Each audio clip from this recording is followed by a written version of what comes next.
Hello there. Thank you. Very interesting session. In the context of scale, what's the minimum size of a licensee for this to be viable? Because obviously AMP is a big licensee, but if you're running 10 advisors or 20 advisors, at what point does it become financially viable for the practice or the licensee? I mean, obviously the licensee input is key to that, but we're seeing around 50 mil minimum, whereas you're comparing to say fully tailored portfolios would be somewhere near 200 mil, again, depending on the consultant and the platform.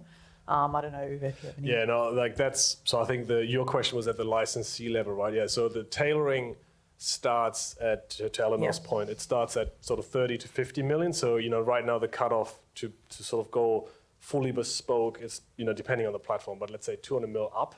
So we're now targeting that middle segment. At the licensee level, well, at this stage we're working with AMP. So it's a good question. Maybe we can take that offline, like which licensee qualifies for this offer.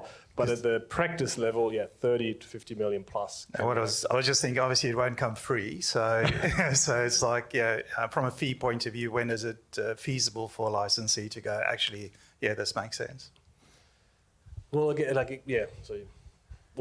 you go first. I was going to say our licensee rep is unfortunately unwell this week, and they're probably best placed to answer that. I think it's very, aligning the licensee to what they're trying to achieve and also comparing to what they're already doing and, what's, the opportunity set as well. So I would just say there's a few different elements there. I just, highlighted the practice limit because that seems to be the biggest constraint rather than the licensee constraint in terms of adopting tailored models.